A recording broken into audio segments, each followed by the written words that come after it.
Well, I'm sure that everybody was wondering what Slim 400 thought about Tekashi 6ix9ine getting in the federal indictment that he's getting in. Now, most people would have assumed what he said, okay? He said, it says, I don't wish jail on nobody, I don't wish death on nobody.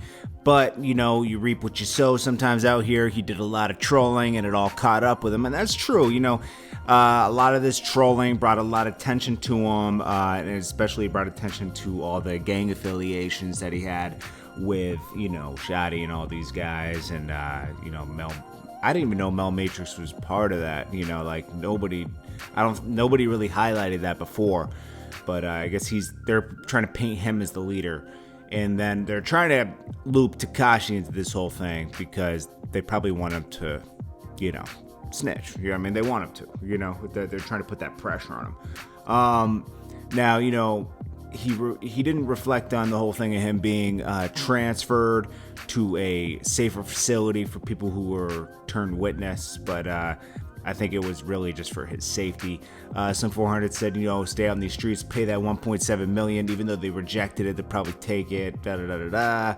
I noticed he's not on tour with YG over in Australia, too. I thought they would travel together since they're all part of the same label. But anyways, yeah, Slim 400. Then he said, he's done so much stuff, I'm going to just sit back and watch. I got no beef with him, right? I don't even know why you had beef with him in the first place, honestly. A lot of people just took it upon themselves to speak out about it when he was doing the whole LA thing.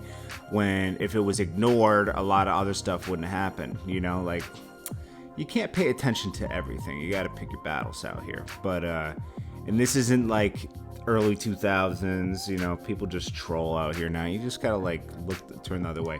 Also, I didn't read this before, but Akademiks, Akademiks is a longtime friend of Tekashi, and a big reason why we know who he is. He reported on him early and kind of just, he ushered him into the game, and he definitely knew something was up with this kid because obviously he won, right? So Akademiks, the irony of timing this pick from when I met and uploaded the first interview of me and 6ix9ine. The date was November 18, 2017.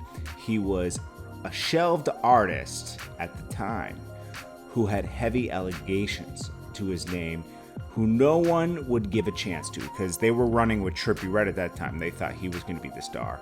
But Tekashi 6ix9ine, surprised everybody at his label, He said a year exactly from the day, the biggest artist in the game with a promising career gets indicted on Fed charges. People always ask why I gravitated towards him or why we're so cool, period. To me, I understood what it's like to be a person to be in a position where you're not supposed to win. Being given no chances, have all the odds against you, and be disliked by all through all of which you seemingly keep going. Okay, so the antics, beefs, and a lot of tomfoolery have been remembered, but trust me, I've met a lot of rappers. 6ix9ine is the most genuine one I met. He never forgot that I gave him a chance when no one would. And then he also said he never forgot to thank me for every single chance he could. Now there's many sides to every individual, but this side I seen was nothing but a genuine, goofy, fun-loving dude every day. He said, but however, it does. What he said? Who knows how this all plays off? But however it does, you're a good friend. Da, da, da, da. Okay, so also, it's being highlighted all the good stuff that 6ix9ine did out here. Visiting, cancer patients, giving back to families who don't have that much. 6ix9ine did a lot of giving back. We got to remember that as well. I know he did a lot of trolling, but he also did a lot of giving back that a lot of other rappers don't do. Namely, there's a whole list going around. He went to Mexico. What would he do? He said he went to the Dominican Republic, gave lots of money out. He went to Chicago to fed the homeless. He did some free shows where fans couldn't afford to buy a ticket. He went to an 8-year-old girl's house with cancer. Her dying wish was to meet 6ix9ine. Let's not forget the money he gave to his city He gave some money back to the school he went to. A lot of people don't do that so early in their career. He built a school in Mexico. So he did a lot of stuff, okay? He did do a lot of giving back. So, maybe, he has gotten away with a lot. Maybe he'll get out of this situation. It's going to cost him a lot of money. But I think he might be able to squeeze out of this situation. We'll see. It's going to take a long time, though.